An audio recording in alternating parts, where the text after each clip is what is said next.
Hello children, let me welcome you to the virtual training center of the Brihan Mumbai Mahanagar Palika. My name is Shraddha Teacher. Children, we are in the middle of the COVID-19 pandemic, isn't it? Because of that, we are not able to go to school, but that doesn't mean that we are going to stop learning. We are going to meet here regularly through the virtual training center to learn many lessons in EVS. So come on, let's go to a lesson in EVS. So children, let us start with a new lesson today in standard 4th EVS 2. But we will not be starting an altogether new lesson, but we will be doing part 2 of the lesson that we started last time. Do you remember? We were talking about lesson number 5, Shivaji's education. And we saw the first half of the lesson in the previous video. So in today's video, let us talk about part 2 of this lesson. That is, we will try and finish whatever we started off last time. So children, when we talked about Shivaji's education last time, we talked and we discussed and we saw pictures about how Shahaji Raje himself was a scholar of Sanskrit. And in the Bangalore court, he had under his patronage artists and scholars of various languages, and we saw that he appointed very intelligent teachers for Shivaji Maharaj as well. Now Shivaji's education, we saw it began when he became 5 years old. Okay, but then he actually started learning, and he actually started learning about various sciences and all that when he became 7 years old. So we can say that Shivaji's education formally began when he became 7 years old. And soon you will see that Shivaji Maharaj became skilled in the art of reading and writing. He also began to read stories from the Ramayana, the Mahabharata, the Bhagavata, etc. And then something happened because of which Shivaji Maharaj and Jijabai were sent to Pune by Shahaji Raje. And why did he do it? Because Adil Shah, he sent Shahaji Raje on an expedition to conquer the states in Karnataka. And that is the reason why Shahaji Raje sent Shivaji and Jijabai to Pune. And then we also saw about the situation in Pune. When Shivaji and Jijabai reached Pune, we saw that there was a lot of wrong things happening in Pune. The city was in shambles, in ruins. People had left their villages and they had gone away. And you will see that there were wild animals like wolves which were roaming around in the city of Pune. But we can also see, we also saw how Jijabai took the reins of Pune in her hands and how she ensured that the people would feel safe, and how the people returned to Pune. They listened to Jijabai, and when she reassured them that they would be safe in Pune, people again started coming and settling back in Pune. They started cultivating, they started worshipping in the temples again, etc. Then we also talked about Dadaji Kondev and his expeditions or his achievements. Now we saw that when Shivaji returned to Pune, his education continued under the supervision of Jijabai. Okay, and of course there were the teachers also, which Shahaji Raje had sent along with Jijabai and Shivaji Maharaj when they came back to Pune. But who was the main person who was instrumental in carrying forward Shivaji's education? It was his mother Jijabai.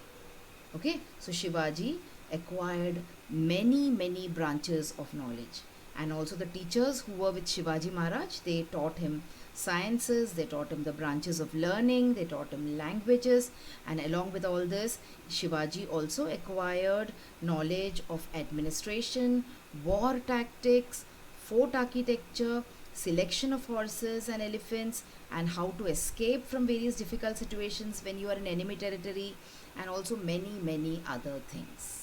So Shivaji's education, which started off when he was 7, it did not halt anywhere, even when he came from one place to another. Okay, and when all this was happening, when Shivaji Maharaj was progressing well in his education, his mother Jijabai was very much pleased. She was very happy with the progress which was happening in Shivaji Maharaj's education. Okay, so now we understand that the focus of Shivaji Maharaj's life, or the main, you can say, center of Shivaji Maharaj's life, was his mother Jijabai. She not only molded him as a person, she not only taught him, but she also loved him and supported him and also encouraged him in so many different ways. So she was not only a mother, she was also a teacher and a guru to Shivaji Maharaj.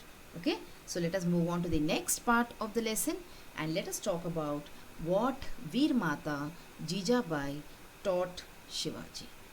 Now, as we all know, as we saw in the previous lessons, that Jijabai, she was not an ordinary woman. So she was the daughter of Sardar Lakhuji Rao Jadhav. Okay, and she was the brave and valiant wife of Shahaji Raje. Shahaji Raje was a very brave and valiant king, and she was his wife, and she matched his bravery. Okay, and she matched his valiance. Alright, so she was a matching pair for Shahaji Raje. She always supported him and she always encouraged him in what all he did. Now, she had inherited the knowledge of politics and warfare from her infancy, because she was belonged to that kind of a very, very illustrious, very, very famous family. But she was already upset at the terrible way in which her father and her brothers were killed. We saw the story of how Jijabai's father was killed in the court of the Nizam Shah. Someone instigated the Nizam Shah against this person, Lakhuji Rao Jadhav, and he was killed. And because of that reason, Shahaji also left the Nizam Shah. We saw that story previously. Okay, so Jijabai was very, very upset. Alright, that her father and her brothers were killed. And she had inherited the knowledge of politics and warfare from her infancy. That is, she was a warrior, not only now, but from the time when she was very, very young, when she was a small child. From that time, she used to see her father, her brothers being brave and going to war, etc. So she was really a very, very brave lady. And in her was witnessed the confluence of marital traditions of the famous house of the Jadavs and the Bhosles. So when she married Shahaji Raje, okay, who was from the Bhosle clan, so there was a, you can say, confluence or meeting or joining of the martial traditions. That is, the way in which two very, very brave and two very, very illustrious, two very, very famous families came together. That is the Jadavs and the Bhosles. So she was one of the main, you can say, pillars of these two families. Okay, and she brought the braveness and she brought the courage of both the families together, and she transferred it to her son, that is Shivaji Maharaj. Alright, so she had Veer Mata Jijabai resolved that her son Shivaji would never be engaged in the services of others. So Veer Mata Jijabai, from a very early time, she had understood and she had resolved that, like her father and like her husband were working in the court of the Nizam Shah, etc., she would never allow her son to do that. So she had resolved, she had promised herself that her son Shivaji would never be engaged in the services of others. He would never ever work for some other king. So that was her resolve. That was her, you can say, she had promised herself that her son will never work under someone else. And so what she wanted him to do? She wanted him to establish his own kingdom. She had decided that her son Shivaji would establish his own kingdom, and that he would establish the rule of his own people, that is Swaraj. Swa means my own and Raj means rule. So she would establish Swaraj, and she was bringing up Shivaji with that ideal. So from the time Shivaji was born, okay, from the time he was an infant, she used to continuously keep drilling this into him, that one day or the other you have to grow up and you have to establish Swaraj. You have to establish your own rule. You will not work under the Nizam Shahs or the Adil Shahs or any other ruler. You will establish your own rule. And so that is how Shivaji Maharaj also grew up. Okay. Now there was this particular region called as the Mawal region. Now can you see it? You can see a big map of Maharashtra there. Alright. And in the map you can see a bluish area. That is the Mawal region. So the people who lived in the Mawal region, they were called as the Mawlas. Alright. Now these people, they were very loyal and they were very hardworking and they were quick-footed. Quick-footed means they were very agile. Okay, they were very quick in taking the decisions, and their body movements also, they were very quick. No one could surpass them in hardiness. That is, they were very strong people. No one else could defeat them as far as their strength came. But what happened to them? They were harassed continuously. The people living in the Mawal region were called as the Mawlas. They were loyal, hardworking and quick-footed. No one could surpass them in their hardiness, but they were harassed by the Sultan's rule. The armies of the Sultans used to plunder their villages, forcing the people to abandon their places. No one cared for them. Shivaji yearned to do something for these poor, miserable people. So see how they were harassed? They were harassed under the rule of the Sultans. And the enemies of the Sultan, the armies of the Sultans, they used to plunder, that means they used to loot their villages. And because of that, they were forced to leave their villages and run away. So their situation was such that no one cared for them. Okay, the Sultans were interested only in filling their own treasuries. Now, Shivaji, he yearned to do something for these poor and miserable people. So these poor miserable people who were caught in the constant wars, okay, between the Sultans, and also who were always harassed by the Sultans, Shivaji yearned to do something for these people, for these Mawlas. So one day when he came back home, on returning home, Shivaji would talk to his mother about all this. Okay, and what would Jijabai tell him in return? Jijabai would say, Shiva, Sri Ramchandra is the ancestor of the Bhosles. Now, who is Sri Ramchandra? It is Lord Ram. He is the ancestor of the Bhosles. That is, the Bhosles are descendants of Sri Ram or Sri Ramchandra. Now, Rama killed Ravan and made his people happy. Okay, so she used to tell him the stories about Rama. She also told him about Sri Krishna. She said the ancestors of Jadavs is Sri Krishna. So see, Jadavs means her side of the family, Jijabai's side of the family. And Bhosles means Shahaji Raje's side of the family. That means you have the good qualities of Rama as well as Krishna in you. Because in a way, your mother is a descendant of Krishna, whereas your father is a descendant of Sri Rama. So the ancestors of the Jadavs is Sri Krishna, she said. He killed Kans. Now Kans was Sri Krishna's mama, okay, his maternal uncle. He killed Kans and brought relief to his people. You are a descendant of both Sri Rama and Sri Krishna. So these stories she used to keep telling him in order to make him stronger, in order to see that he had a better resolve in order to serve his people. So these words were a source of inspiration to young Shivaji. So what she used to tell him, you can also destroy the wicked and make your subjects happy. Just like Sri Rama and Sri Krishna used to kill their, you can say, enemies, or kill the enemies of their people, in the same way you can also do it, and you can also make your subjects or your people very happy. So he would remember the brave deeds of the heroes of the past, like who? Like Rama, like Krishna, like Bhim and Arjuna. So Bhim and Arjuna are characters from the Mahabharata. They were the two of the Pandava brothers. There were 5 Pandav brothers, and out of them, 2 of them were Bhim and Arjuna. Now look at the picture of Bhim here. Let me show you. See, this is Bhima. Okay. He was very, very strong, and he had he had a huge physique, and people would look at him and get scared of him. All right, and Arjuna, of course, he was a very, very good, you can say, at using the bow and the arrow. All right, he was a very good archer. There was no one who could use the bow and arrow like he would. So he would remember the deeds of all these people, and he felt that he also should do something to fight against the injustice, just like these people did.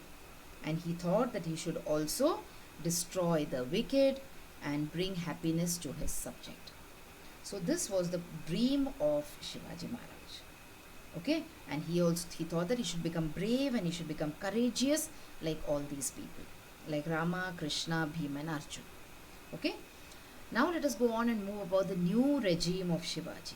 So now Shivaji Maharaj, along with his mother Jijabai, had moved to Pune, and there was, you can say, in a way, rejuvenation of Pune. That is, Pune got a new life under Jijabai and Shivaji Maharaj, and now Shivaji Maharaj started his regime in Pune, that is his rule in Pune under the guidance of Jijabai. Now Shahaji Raje, he had already made the preparations for this. Okay, Shahaji Raje knew that Shivaji is still quite young. So when Shahaji Raje sent Shivaji from Bangalore to Pune, he sent some very powerful and prestigious people with him. So we saw now that when he came from Bangalore to Pune, Shahaji Raje sent elephants, he sent horses, he sent infantry, treasury, a flag, and also a lot of trusted ministers, brave generals, and renowned generals and renowned teachers. Okay, so some of these people were really brave, powerful. They would help Shivaji in order to run his regime in Pune. The Shahaji Raje knew very well. Now, who were these people? These people were Samraj Nilkant Peshwe, Balkrishna Hanumante Mazumdar, Mankoji Dhatonde Sarnobat, Raghunath Ballal Sabnis, and Sonopant Dabir. So there were these people.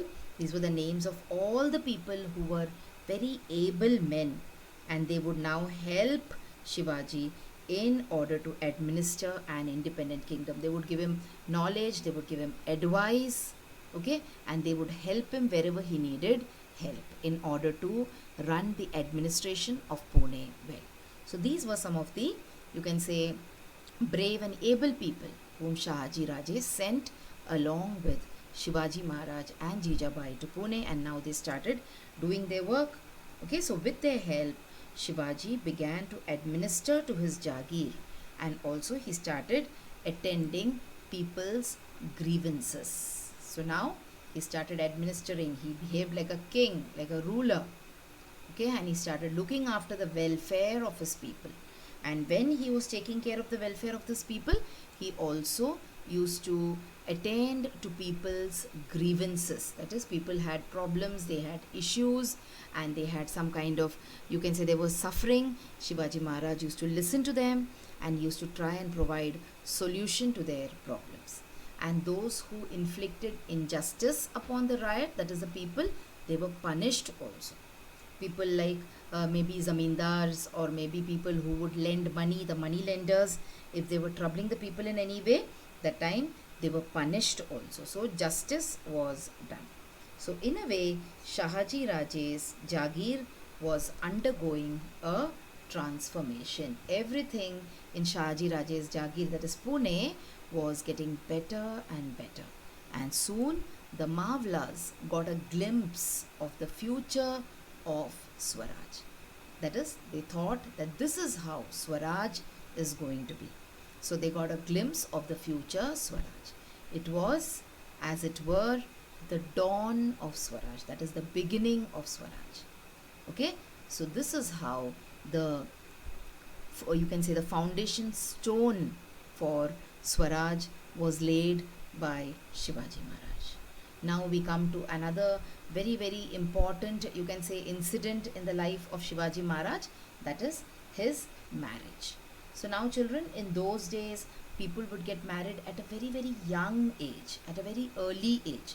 So by the time boys were around 8, 9 or 10, 11 years of age, their parents would marry them off.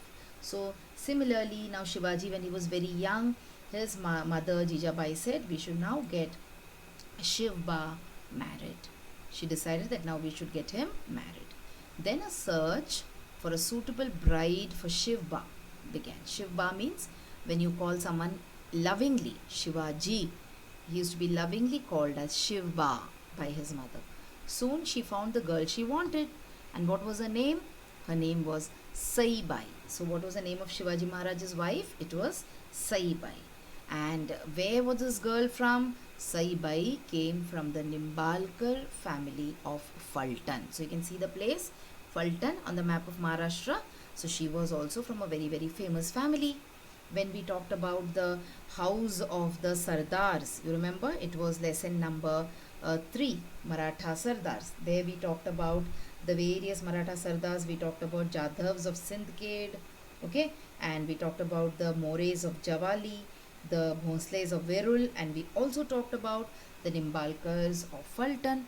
So Saibai, she came from the Nimbalkar family of Fulton. So she was also from a very, very famous Maratha Sardar family. Okay, and then the marriage of Shivaji Maharaj and Saibai was celebrated with a lot of pomp and fair and splendor.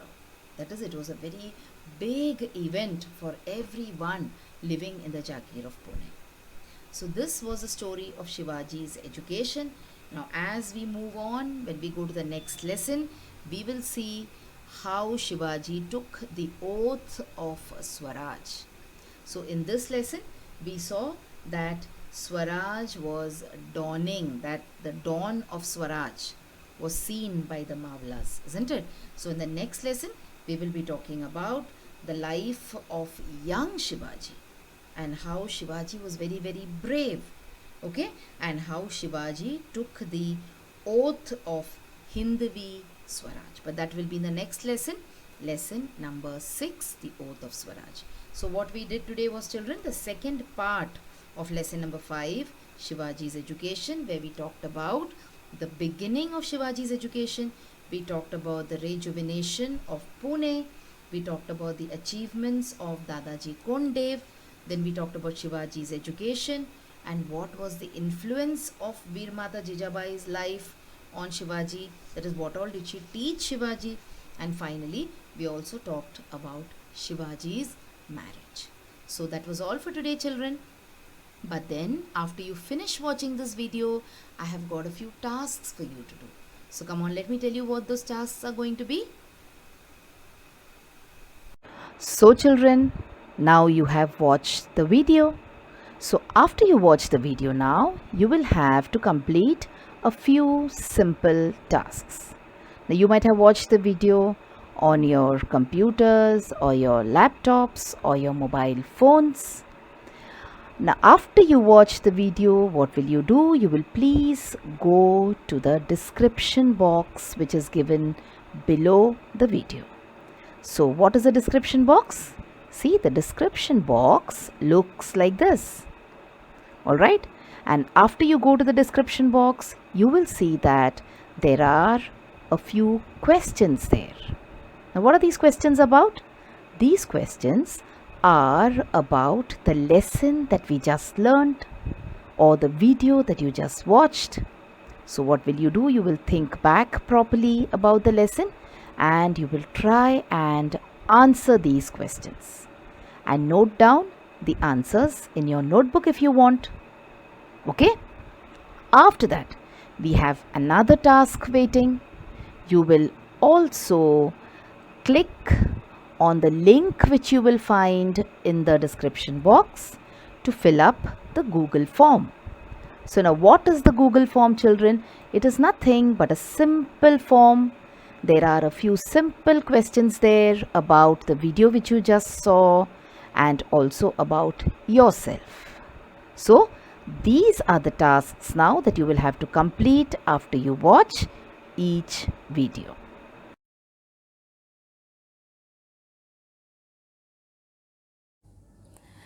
So children, wasn't that a very interesting lesson? I'm sure you learnt a lot of new things in this lesson.